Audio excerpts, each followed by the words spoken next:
Jungle.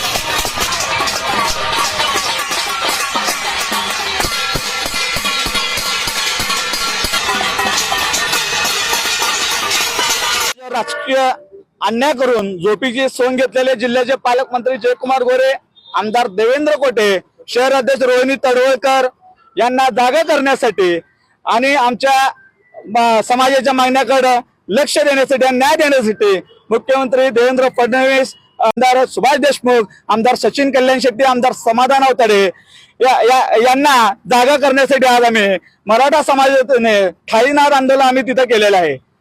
1993 नंतर गेल्या 32 वर्षात सर्वच राजकीय पक्षांनी सर्व समाजाला मापर करून तिथं संधी दिलेली होती।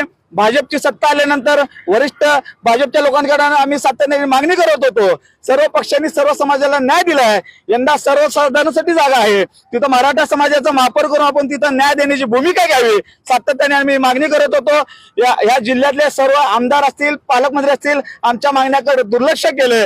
गेल्या 1 महिन्यापासून आम्ही सातत्याने मराठा क्रांती मोर्चाच्या वतीने आम्ही तिथं आंदोलन करत आहे। मुख्यमंत्री देवेंद्र फडणवीस यांना आम्ही रक्ताने पत्र लिहिलंय, मुंडन आंदोलन केलं, मूक आंदोलन केलेलं आहे, अर्धनग्न आंदोलन केलं, काळ्या कलरने आम्ही रंगपंचमी तिथं साजरी केली, रूपाबनीला महाआरती केली। आज आम्ही थालीनाद तिथं आम्ही आंदोलन केलेलं आहे। पक्षाच्या वरिष्ठ नेत्यांकडे आमची मागणी आहे, येत्या 18 तारखेला जिल्हा परिषद अध्यक्ष तिथं निवड आहे। पहिला 1.25 वर्ष तुम्ही कुणबी मराठा तुम्ही तिथं जिल्हा परिषद अध्यक्ष करा किंवा महापौर विनायक कोंडाल यांचा राजीनामा घेऊन तिथं मराठा समाजाचा महापौर करा। 2.5 वर्षाचा हा महापौर कार्यकाळ आहे। 2.5 वर्षानंतर तिथं परत चिठ्ठी निघणार आहे। रोटेशन पद्धत चिठ्ठी असल्यामुळे सर्वसाधारणची चिठ्ठी नसणार आहे। तिथं ओबीसी पुरुष किंवा एससी पुरुषची चिठ्ठी आणणार आहे। एक तर तुम्ही 1.25 वर्ष विनायक कोंडाल यांचा महापौर कार्यकाळ संपल्यानंतर मराठा समाजाचा तुम्ही तिथं महापौर करा। जसं लोकसभेला मराठा समाजाने तुम्हाला मतपेटीतून तुम्हाला उत्तर दिलेलं आहे, विधानसभेला मराठा समाज तुमच्या सोबत होता म्हणून तुम्ही सत्तेत आलात।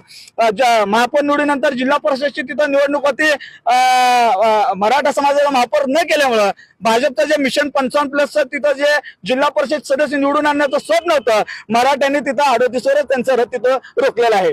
जर 18 तारखेला जिल्हा परिषद अध्यक्ष केलं नाही, 1.25 वर्ष महापौरचा निर्णय यांनी घेतला नाही, तर येणाऱ्या काळात संपूर्ण सोलापूर शहर जिल्ह्यासहित महाराष्ट्रात मराठा समाज रस्त्यावर उतरून 2029 पर्यंत आम्ही सातत्याने तुम्ही जे अन्याय केला त्याचा आम्ही संपूर्ण तालुका फिरून आम्ही या संपूर्ण आम्ही तिथं समाजाला सांगणार आहे। आणि 29ला संपूर्ण महाराष्ट्रामध्ये नक्कीच मराठा समाज तुम्हाला मतपेटीतून तिथं उत्तर दिल्याशिवाय स्वस्थ बसणार